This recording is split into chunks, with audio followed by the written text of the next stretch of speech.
ये जो एक सिक्योरिटी ब्रीच हुआ है ना बहुत बड़ा, ये बड़ा खौफनाक काम हुआ है। लाइनों में तो खड़े होकर ये बड़ी बड़ी बातें करते हैं, बड़ी बड़ी इन जो फॉरम पर मीटिंग्स होती हैं वहाँ पर भी बड़ी बड़ी बातें करते हैं, इंडिया के साथ ये शो करते हैं कि जी हमारी तो इंडिया के साथ फुल टाइम जो है दुश्मनी है, 36 का आंकड़ा हमारा उनके साथ है। लेकिन जब अपने मफाद की बात आ रही है तो अंदर खाते सब कुछ मंगवाया जा रहा है। वज़ीर आज़म हाउस और वज़ीर आज़म और उनसे रिलेटेड लोगों का एक डाटा लीक हो रहा है। अगर तो वो डाटा लीक हो रहा है तो वो तो फिर इंडिया को भी मिल रहा होगा। Can you imagine? ये तो ऐसा अब ये हालत हो गई है हमारी कि a nuclear power, the 6th nuclear power in the world or the top 10 military power, इसके सब सीक्रेट्स एक दुश्मन मुल्क को पता है। उनकी जेबों में जहां से ज्यादा पैसे जा रहे हैं, उनको जहां फायदा हो रहा है वहां से ही ट्रेड होगी, वहां ही काम होगा। इनका तो पोल खुल चुका है, ये तो मंगवा रहे हैं अपने जमाई राजा के लिए। आपको लगता है कि अब तो अवाम को रिलीफ मिलना चाहिए? क्योंकि और इन लोगों को परवाह नहीं है, इनको पता भी नहीं था कि ये हुआ है। हमारे सियासतदानों ने भारत के साथ तजारत पर पाबंदी आयद की हुई है कश्मीर के मसले को लेकर। कहा जाता है कि जब तक कश्मीर का मसला हल नहीं होगा पाकिस्तान और भारत के दरमियान तजारत नहीं हो सकती, दोनों मुल्कों के ताल्लुकात में बेहतरी नहीं आ सकती, पाकिस्तान की आवाम को रिलीफ नहीं मिल सकता। दूसरी जानिब मरियम नवाज के दामाद के लिए भारत से पावर प्लांट मंगवाया जा रहा है। क्या अब हमारे सियासतदानों को कश्मीरी नजर नहीं आ रहे? क्या अब हमारे सियासतदानों को ये नजर नहीं आ रहा कि इंडिया हमारा दुश्मन मुल्क है? जब पाकिस्तान की आवाम की मफाद की बात आती है, तजारत की बात आती है तो ये कहते हैं कि भारत हमारा दुश्मन मुल्क है। लेकिन जब इनके अपने मफाद की बात आती है तो अपने मफाद के लिए वो हर काम करते हैं जो इनके हक में जाता है या उन्हें सही लगता है। प्राइम मिनिस्टर शहबाज शरीफ की एक ऑडियो लीक हुई है जिसमें वो मरियम नवाज के दामाद के लिए भारत से पावर प्लांट मंगा रहे हैं। भारत से वो पावर प्लांट मंगवा रहे हैं। वैसे तो हमने इंडिया से तजारत करनी नहीं है क्योंकि इंडिया हमारा दुश्मन मुल्क है, लेकिन अब अपने मफाद के लिए हमारी हुकूमत जो है वो अपने दामाद के लिए वहाँ से पावर प्लांट मंगवा रही है। देखें, जो भी दुश्मन या दोस्त ममालिक होते हैं वो सिर्फ अवाम की हद तक होते हैं। इनके जो फ़ायदा या नुकसान होता है ना वो अवाम से ऊपर होता है थोड़ा। अपने मफाद के लिए ये लोग दुश्मन या दोस्त नहीं देखते, बस जहाँ से फ़ायदा होता है। इंडिया हमारे लिए दुश्मन है लेकिन उन लोगों के लिए शायद नहीं है, यही हो सकता है। अच्छा, ट्रेड इन्होंने बंद की ये कहकर कि जी कश्मीर में रहने वाले लोगों पर जुल्म हो रहा है, भारत में रहने वाले मुसलमानों पर भारत जुल्म कर रहा है, हमने भारत के साथ ट्रेड नहीं करनी। तो ये अब क्या कर रहे हैं? देखिए, वही बात है कि ट्रेड या जो भी डील्स हैं वो अवाम की हद तक इन्होंने करना है, क्योंकि अगर ये भारत से मंगवाते तो शायद अवाम को थोड़ा रिलीफ मिल जाता, प्राइसेस थोड़ी कम हो जाती, लेकिन वो इनकी जेबों में ना जाता। शायद इसलिए वहाँ से नहीं मंगाई गई क्योंकि अवाम को तो महंगे दामों ही बेचनी थी ना। जहाँ पे अवाम का फायदा है ना वहाँ इन लोगों का नुकसान है, वहाँ पे इन्होंने डील नहीं करनी। दोहरे में आ रहा है हमारी हुकूमत का ना। बिल्कुल ऐसा ही है, उनकी जेबों में जहाँ से ज्यादा पैसे जा रहे हैं, उनको जहाँ फायदा हो रहा है वहाँ से ही ट्रेड होगी, वहाँ ही काम होगा। इनका तो पोल खुल चुका है, ये तो मंगवा रहे हैं अपने जमाई राजा के लिए पावर प्लांट कि उनकी सोसाइटी में ग्रिड स्टेशन लगना है। तो क्या आपको लगता है कि अब तो अवाम को रिलीफ मिलना चाहिए क्योंकि इनका भांडा फूट चुका हुआ है? अब तो तजारत होनी चाहिए ताकि फ्लड से जो इस मुल्क की सूरत हाल खड़ी हो गई है, जितनी महंगाई हो गई है, अगर ट्रेड होगी तो अवाम को रिलीफ मिलना चाहिए। और मेरा ख्याल अब ये हमारा हक है कि ट्रेड खुलनी चाहिए।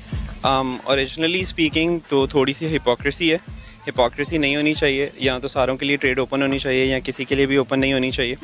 बट सिंस वी नो के मतलब जिसकी लाठी उसकी भैंस वाला चक्कर है यहाँ पे, तो इसलिए यहाँ पे इस तरह की चीज़ें चलती रहती हैं जो कि ओरिजिनली हिपोक्रेसी के अलावा और कुछ भी नहीं। में तो खड़े होकर ये बड़ी बड़ी बातें करते हैं, बड़ी बड़ी इन जो फॉरम पर मीटिंग्स होती हैं वहाँ पर भी बड़ी बड़ी बातें करते हैं, इंडिया के साथ ये शो करते हैं कि जी हमारी तो इंडिया के साथ फुल टाइम जो है दुश्मनी है, 36 का आंकड़ा हमारा उनके साथ है।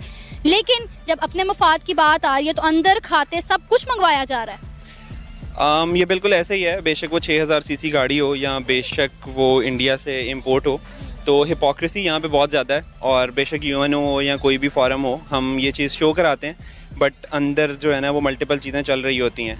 मैं ये नहीं कहूँगा कि हमें सारों से कट ऑफ हो जाना चाहिए, इंक्लूडिंग इंडिया। हमें उनके साथ एक्सपोर्ट भी करनी चाहिए, इंपोर्ट भी करनी चाहिए। ये हमारे लिए कानून और हैं, अशराफिया के लिए कानून और हैं। और ये जो प्लांट मंगवाया जा रहा है उसमें मैंने वाज़ी उसकी ऑडियो सुनी है। शहबाज शरीफ कह रहा है कि मैं देख लूँगा।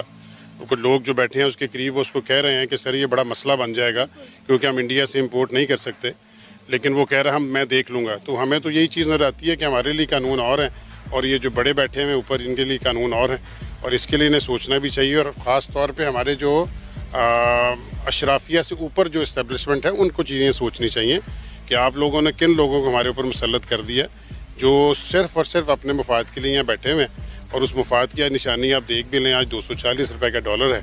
ये जो एक सिक्योरिटी ब्रीच हुआ है ना बहुत बड़ा, ये बड़ा खौफनाक काम हुआ है। अगर तो देखिए इसको सिक्योरिटी ब्रीच के तौर पे लिया जाए कि वज़ीर आज़म हाउस और वज़ीर आज़म और उनसे रिलेटेड लोगों का एक डाटा लीक हो रहा है। अगर तो वो डाटा लीक हो रहा है तो वो तो फिर इंडिया को भी मिल रहा होगा, अमेरिका को भी मिल रहा होगा। यानी अगर ये इस तरह आपके इंटरनेट के ऊपर अवेलेबल है, टीवी चैनल्स उसको चला रहे हैं, हर तरफ इस तरह की कॉल्स जो हैं वो सर्कुलेट कर रही हैं, तो ऐसी सूरत हाल में यही सारा डाटा मुमकिन तौर पे हमारे दुश्मनों के हाथ भी लग सकता है। ये पाकिस्तान का एक बहुत बड़ा इंटेलिजेंस फेलियर है, स्पेशली इंटेलिजेंस ब्यूरो का जो इसके लिए रिस्पॉन्सिबल है, और वो वज़ीर आज़म पाकिस्तान के अंडर काम करती है। आईबी जो है वो आजकल हमारा डाटा इकट्ठा करती फिरती है, हमें हमारी कॉलिंग टेप करती फिरती है, सहाफ़ियों की, सियासतदानों की, उनके पीछे भाग दौड़ कर रही है। लेकिन फिर ये ब्रीच कैसे हुआ, ये सिक्योरिटी के अंदर जो है वो एक नकब कैसे लगी कि ये सारी चीज़ें बाहर आ गई।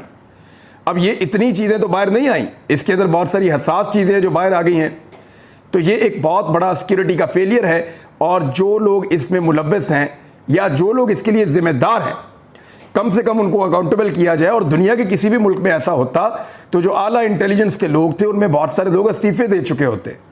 कंटेंट निकला है वो सीरियस है।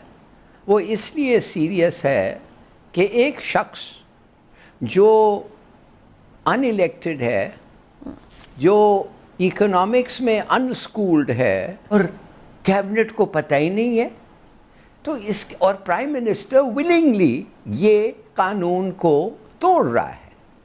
ये कानून को तोड़ना नोइंगली, ये तो एक क्राइम है। मैं आज समझ ही नहीं सकता इस एविडेंस के बाद और इस एक्शन के बाद कि ये प्राइम मिनिस्टर साहब अपनी रेजिग्नेशन क्यों नहीं दे रहे हैं फौरन। समीना कि हर चीज जो प्राइम मिनिस्टर हाउस में कहा गया है, हम अभी मानना चाहिए कि ये दुश्मन को पता है। ये इन लोग तो छोटे दुश्मन है ना, ये तो $3 लाख के लिए कर रहे हैं, या बिटकॉइन जो भी है उसका कितना भी होता है।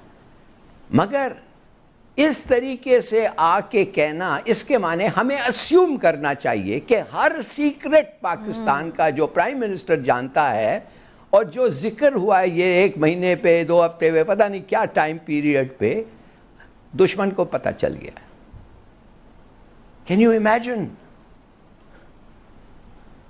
ये तो ऐसा अब ये हालत हो गई है हमारी कि a nuclear power, the 6th nuclear power in the world और द टॉप 10 मिलिट्री पावर, इसके सब सीक्रेट्स एक दुश्मन मुल्क को पता है और इन लोगों को परवाह नहीं है। इनको पता भी नहीं था कि ये हुआ है।